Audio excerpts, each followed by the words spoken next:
নমস্কার। সত্যমঙ্গল চ্যানেলের সকল দর্শক এবং শ্রোতা বন্ধুদের জানাই আন্তরিক শ্রদ্ধা ও ভালোবাসা। আজ আমরা এই ভিডিওর মাধ্যমে স্বামী লোকেশ্বরানন্দজি মহারাজের কথা থেকে আলোচনা করব। অপূর্ব আলোচনা করেছেন মহারাজ। মহারাজ বলছেন, কিছু শিখতে গেলেই আপনার একজন গুরু বা শিক্ষক চাই, এমন কেউ যিনি অভিজ্ঞ এবং আপনাকে সাহায্য করতে পারেন। ধর্ম লাভ করতে হলেও একজন গুরু চাই, কিন্তু গুরু হওয়া সহজ নয়। একমাত্র যিনি অধ্যাত্ম জীবনে প্রভূত উন্নতি করেছেন তিনিই গুরু হতে পারেন। গুরু হওয়া তারই সাজে।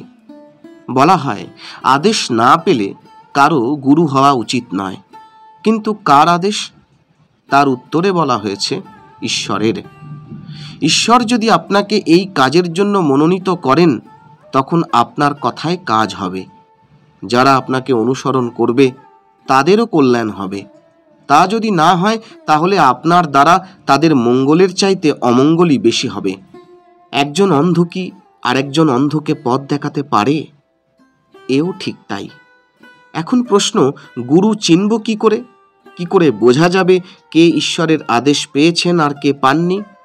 কে প্রকৃত গুরু তা জানার কোনো উপায় আছে কি? শাস্ত্র বলছেন আছে। আপনি তার চরিত্র দেখলেই বুঝবেন। লক্ষ্য করুন, তার কি অর্থের প্রতি লোভ আছে? শিক্ষার বিনিময়ে কি তিনি টাকা পয়সা চান?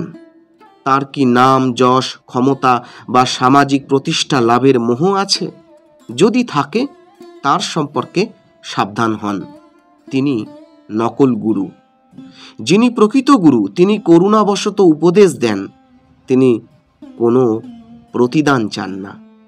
তিনি আপনাকে একটু সাহায্য করেই খুশি। এমনকি তিনি যে সাহায্য করছেন সে কথাও টের পেতে দেন না। তিনি বড়জোর বলবেন, আপনি আপনাকে সাহায্য করছেন। বাস্তবিক তিনি আপনার ভিতর আত্মবিশ্বাস জাগিয়ে দেন।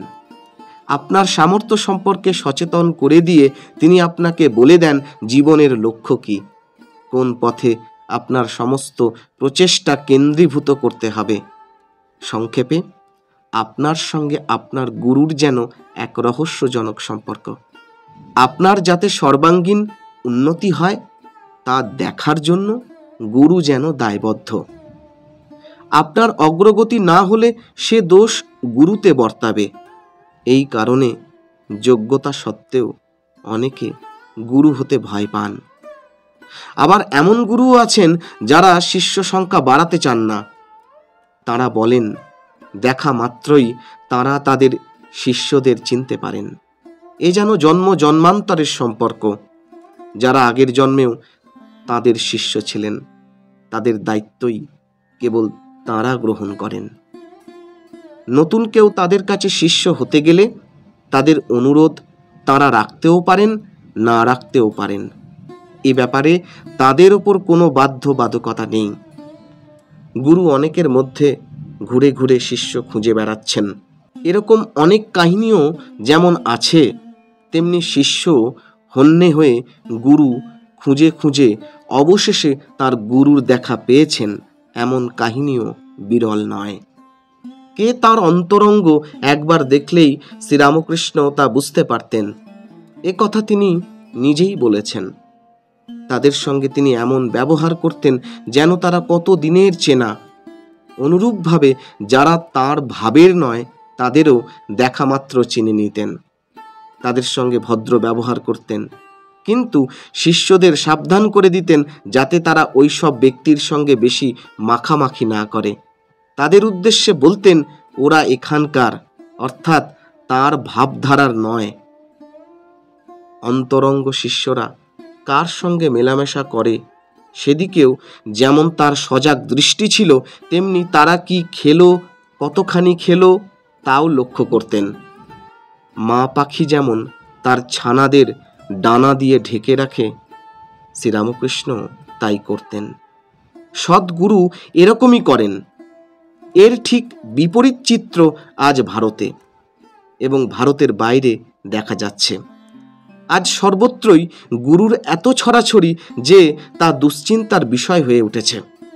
এরা ধর্মের নামে অদ্ভুত অদ্ভুত কৌশল দেখিয়ে জগতের কাছে নিজেদের ক্ষমতা জাহির করেন। কিন্তু ধর্ম কি ম্যাজিক? প্রকৃত ধর্ম মানুষকে নৈতিক দিক দিয়ে উন্নত করে, সব দিক থেকে ভালো মানুষকে আরও ভালো করে তোলে। এইসব গুণ দিয়েই গুরু চিনতে হয়। গুরু নিজেই যদি এসব গুণের অধিকারী না হন, তাহলে অন্যের মধ্যে কিভাবে তা সঞ্চারিত করবেন? যে প্রদীপ নিজে জ্বলেনি, সে কি অন্য প্রদীপকে জ্বালাতে পারে? কি অপূর্ব ব্যাখ্যা করেছেন স্বামী লোকেশ্বরানন্দজি মহারাজ। আজকের আলোচনা এইটুকুই। আশা করছি আজকের এই আলোচনা আপনাদের খুব ভালো লেগেছে। আর সত্যিই যদি ভালো লেগে থাকে তাহলে প্রতিদিনের মতো ভিডিওটিতে একটি লাইক, শেয়ার, কমেন্ট ও চ্যানেলে যারা নতুন এসেছেন তারা চ্যানেলটিকে সাবস্ক্রাইব করে সত্যমঙ্গল চ্যানেলের পাশে থাকবেন।